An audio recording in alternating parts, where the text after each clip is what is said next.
This is a canoe that we're doing some repair work on. It's been folded in half on a beaver dam. It's a Quetico 17 Source River from 2005, and it's heavily oxidized.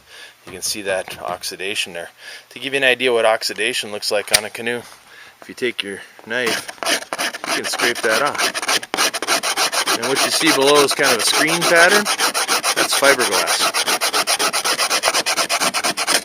And the faster way of doing it is using 80 grit sandpaper. And we just basically sand this out. What I'm going to do is I'm going to sand the oxidation, because this is going to be exposed to some epoxy resin, and I don't want any of the gray to be stuck under the epoxy because you'll be able to see it.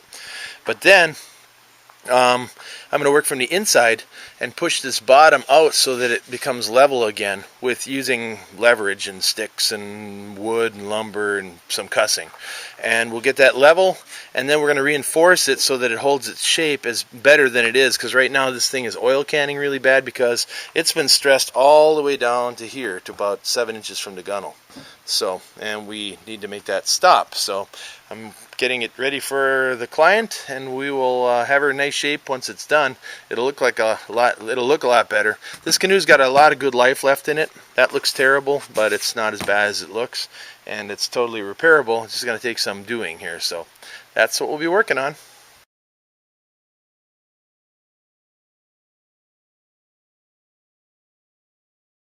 Because this is a Source River canoe, it has a thin layer of fiberglass on the outside. The reason they put the fiberglass on the outside is so that it'll drive over rocks. You can't sand Kevlar, but you can sand fiberglass. Thin layer of fiberglass on the outside protects and holds down all the Kevlar fibers so you don't expose them to damage.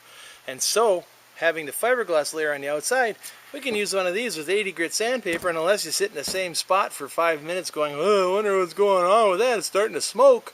You know, if you just keep it moving, you got no problems.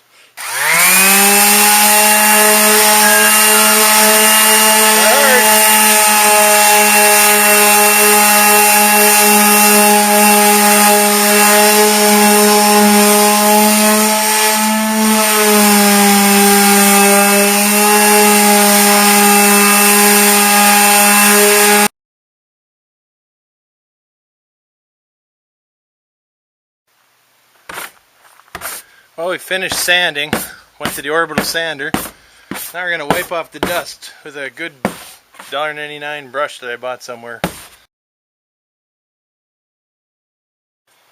Alright, I'm playing beat the clock here, because I got a limited amount of time to get this canoe done, so I'm kind of doing multi-steps. I'm refinishing it. As you can see, the color's all coming back, the weave's coming back. And I'm applying 105 resin and 207 hardener. This is West Systems Special Coatings hardener. It's clear, and all we're doing is dump a little bit on. It's real fancy, the system. Then roll your roller through it.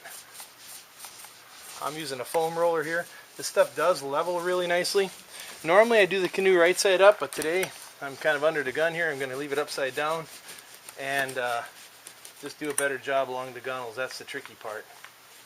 So we go along the gunnels here, and notice how it all gets dark and starts looking like a new canoe again. Pour a little bit more resin. Just like varnishing. Same thing.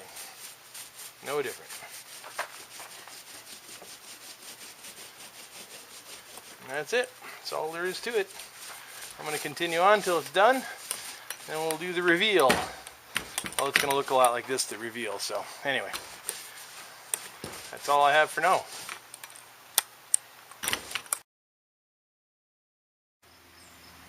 So this is the canoe upside down. We got about a 3 o'clock sun going here.